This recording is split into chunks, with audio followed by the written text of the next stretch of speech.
निकाल दो ने।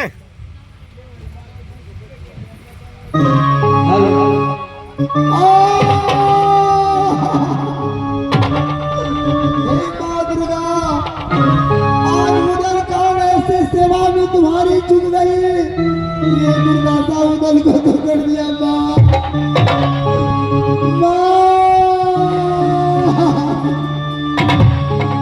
सारी दुनिया की मक्खियां मुझसे प्यार करते हैं माता, जितने लोगों हैं मुझसे नफरत करते हैं। देखो फूला रानी चौराहे पर बैठा है।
तुम्हारी भैया सुंदर सा दुल्हा खोज कर शादी करेगा प्यारी।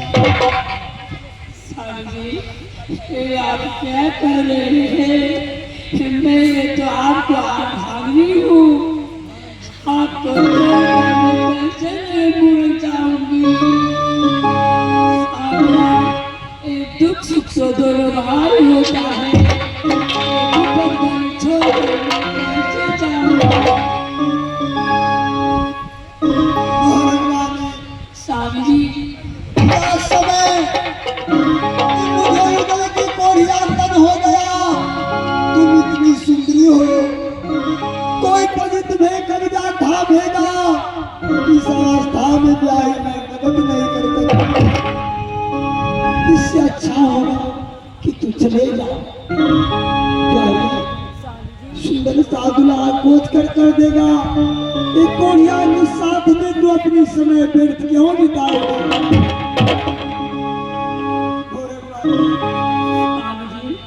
आप कैसे बोली बोलते हैं? मैं तो आपको छोड़कर कभी नहीं जा सकती हूँ। हो सगे सगे बना सागे सगे सगे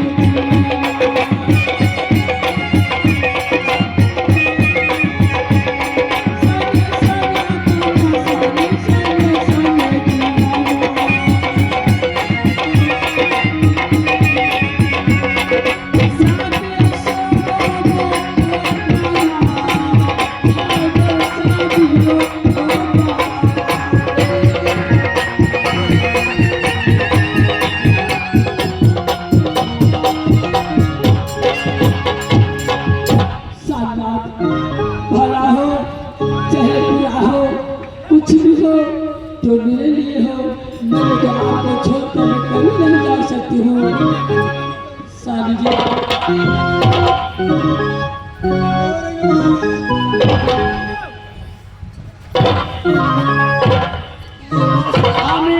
के साथ में इतनी सुंदरी तो अपनी समय क्यों बिताएगी? ठीक है, भगवान राम को जब बन हुआ तो भगवान राम का बन हुआ था, सीता माता का नहीं, माता लक्ष्मण को नहीं। तो वहां से जब वन को चले तो अत्रि मुनि के आश्रम में गए। तो अत्रि मुनि की नारी सती अनुसुईया माता सीता से उपमा देती है कि हे बेटी सीता, स्वामी को जब विपद पड़ते हैं तो 4 जगह परीक्षा होता है। कहा हे माता, कहा कहा कहा कहा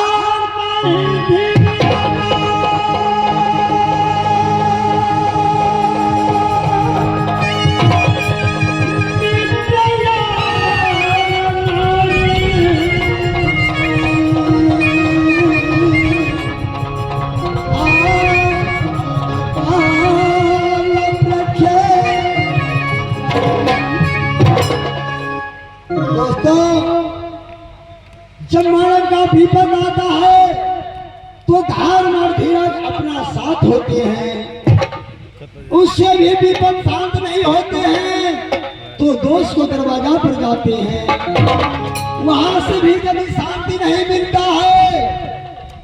वो प्यारी जनारी जन्म साथी हो,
किसी का लल्हा हो जाए, लांगड़ा हो जाए, या गुंडा हो जाए, या चाहे बहरा हो जाए, तो अवस्था में यदि उसकी पत्नी पति पर चल रही जल्दी उसकी रोमन नाम की पाप होते हैं, उस नारी जिस सड़क पे जाएगी वो चढ़ी जबानी में रानी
खड़े हुए टाइम नहीं रह गया।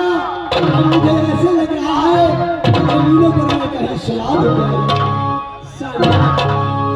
सारी बातों का छोड़िए, समय नहीं है, समय का अभाव है। चलिए होंगे सारी बातें भैया जिसे कहूँ स्वामी जी। अरे मैं क्या ऐसे मुँह लेकर भैया